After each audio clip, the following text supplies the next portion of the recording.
If you think of, most people think of good deeds as something that applies only to themselves.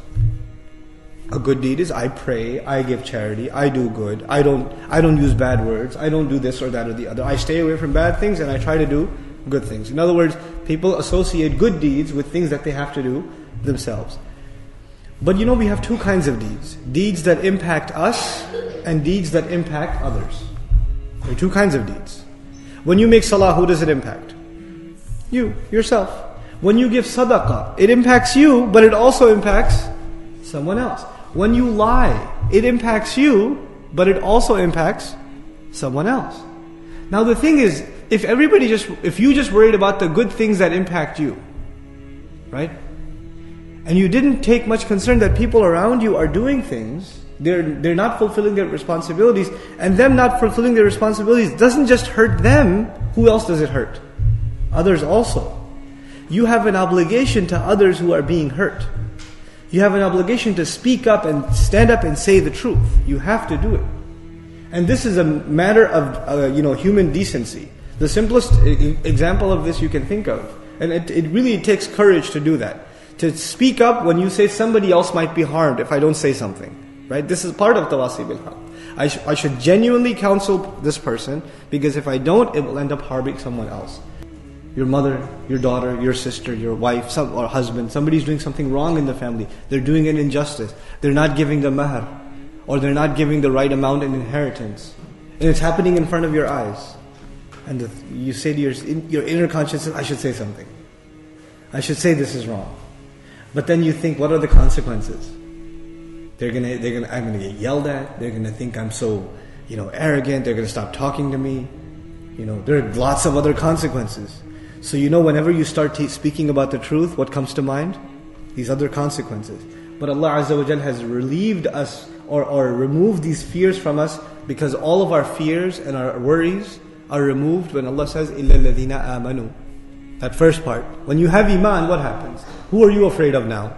Only Allah.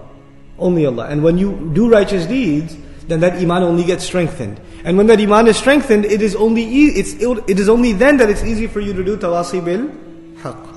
And if you find it difficult to do tawasi bil haq, you know what that means? That means that the iman is not strong enough. The iman isn't strong enough. The two things become tied to each other. The courage to speak up and stand for the truth is directly connected to iman. It's directly connected to it. Now actually, let's look at the hadith of Abu Sa'id al-Khudri first. من رأى منكم منكرا فليغيره بيده فإن لم يستطع فبلسانه فإن لم يستطع فبقلبه وذلك أضعف الإيمان. Not أضعف العمل, but أضعف الإيمان. He says, whoever sees a bad thing happen, he should change it with his hand. This is tawasi bil haq too. If he can't do it, he should change it with what? He should try to change it with his tongue. He should speak up against it. If he can't even do that, he should at least feel bad about it in his heart. And that would be the weakest case of iman. Allah didn't say that would be the weakest course of, the messenger didn't say that would be the weakest course of action. It would be the weakest faith. So he connected the idea of encouraging people to stick to the truth and to do something about being truthful. He connected that directly to iman. Just like this surah does. إِلَّا الَّذِينَ آمَنُوا وَعَمِلُوا الصَّالِحَاتِ. And then immediately, وَتَوَاصَوْا بِالْحَقِّ. The three become connected. So when we talk about encouraging, sharing the truth with non-Muslims or our non-Muslim neighbors and the society at large, all of that is true. But where does it begin? It begins within our own household. And that's the hardest place to begin.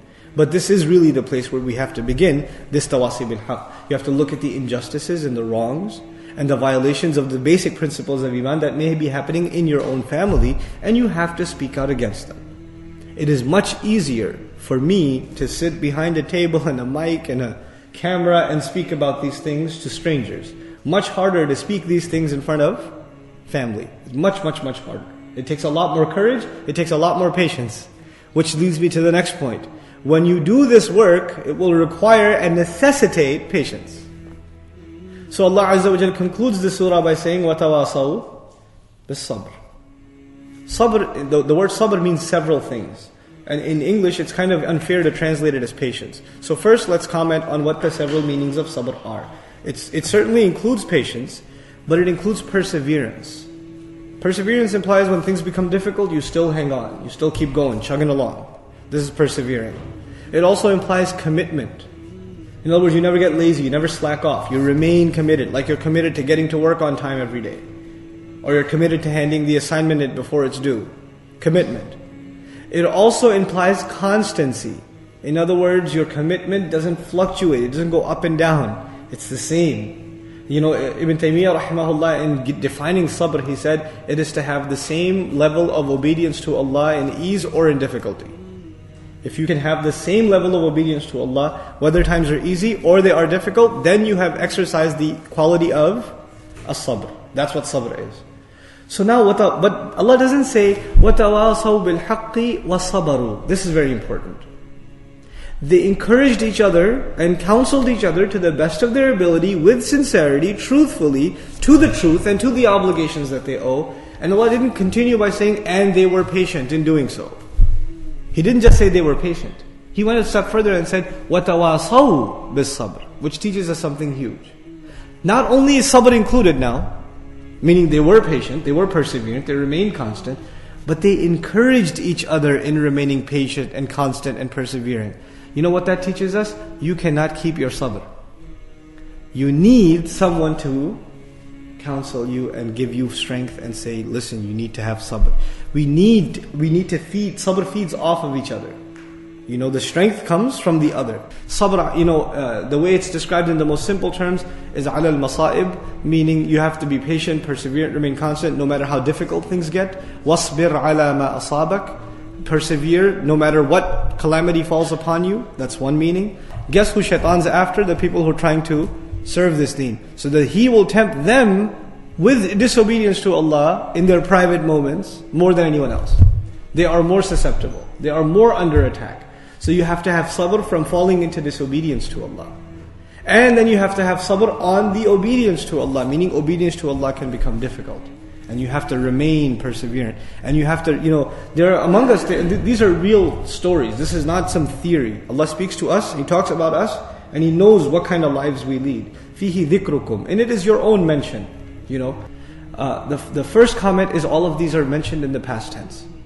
إِلَّا الَّذِينَ آمَنُوا, past tense. وَعَمِلُوا, past tense. وَتَوَاصَوْا, all past tense. What's the benefit of that? What's the difference between saying that and saying إِلَّا الَّذِينَ يُؤْمِنُونَ وَيَعْمَلُونَ الصَّالِحَاتِ وَيَتَوَاصَوْنَ بِالْحَقِّ وَيَتَوَاصَوْنَ بِالصَّبْرِ? Why not mention it in the present tense? Mentioning it in the past tense implies these are people who lived their entire life doing it, and until the moment they died. So you can look back at their entire life and you'll be able to say, yes, they fulfilled the rights of Iman. Yes, when you look at their life, you say these people did good. And they did tawasi bil haqq and they did tawasi bil sabr. In other words, you know, this is almost a fulfillment of the ayah, وَلَا تَمُوتُنَّ إِلَّا وَأَنْتُمْ مُسْلِمُونَ. Don't you dare die except that you're Muslims. When you're looking back at their life, you don't say they used to be good and then they failed, tapered off. Until the end of their life, they were committed, so you can look back at them and say, they fulfilled all four of these things. So by mentioning them in the past, it is an illustration that their entire life represents these behaviors, until death came to them. These are the people. In other words, you can never just stop. You can never just look, you have to reach the point where you can look back, or people will look back at your entire life and be able to say, all these four conditions were met. This is the second benefit.